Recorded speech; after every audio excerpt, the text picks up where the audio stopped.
Hinigpitan pa ng Department of Migrant Workers ang patakaran sa pagsampa ng Pinoy seafarers sa ilang barkong daraan sa Red Sea. Balitang hatid ni JP Soriano.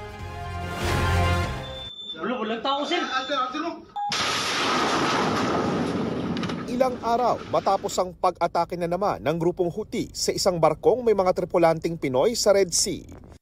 Inanunsyo ng Migrant Workers Secretary ang pagbabawal sa pagsampa ng mga Pinoy sa ilang barkong dumaraan doon. Yan ay kung ang sasampahan ay sa mga kumpanyang may-ari rin sa tatlong unang barkong unang inatake ng grupo, ang MV Galaxy Leader, MV True Confidence at MV Tutor. At the very least, the three principal ship owners, and we therefore will no longer process or allow the boarding of seafarers on board these three principals or ship owners who had been the subject of an attack. Ang mga lalabag hindi nabibigyan ng permit na kumukuha ng mga Pinoy seafarer. Mas mahigpit ito kumpara sa ibang barko na maaari lang tangyang sampahan ng mga Pinoy gamit ang right to refuse sailing kung daraan sa Red Sea o sa Gulf of Aden.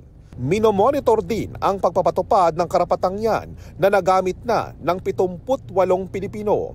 We have received some reports that some of our seafarers were not really given an adequate amount of time to exercise the right to refuse sailing.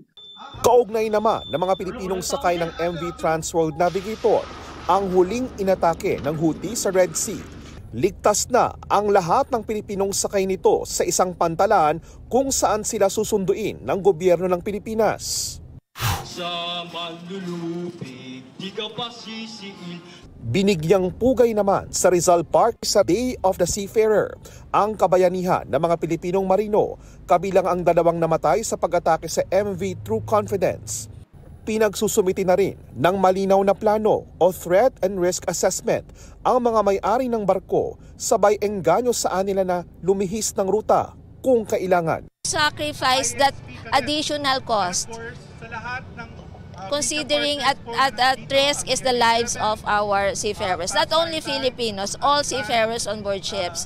So we have to pay that price, no? Walang katapat yung value ng buhay ng ating mga marino. Kahit po maraming mga nagaganap sa Red Sea, still sir, marami pa rin mga seafarers na gustong sumakay. May mga handog namang libreng masahe at grooming ang TESDA para sa mga Pinoy seaman. May one-stop shop din para sa requirements ng mga seafarers, habang naghandog din ng mga souvenirs at iba pang regalo ang GMA Pinoy TV at GMA International. JP Soriano, nagbabalita para sa GMA Integrated News. Kapuso, para sa mga maiinit na balita, mag-subscribe sa GMA Integrated News sa YouTube. Sa mga kapuso naman abroad, subaybayan nyo kami sa GMA Pinoy TV at sa www.gmanews.tv.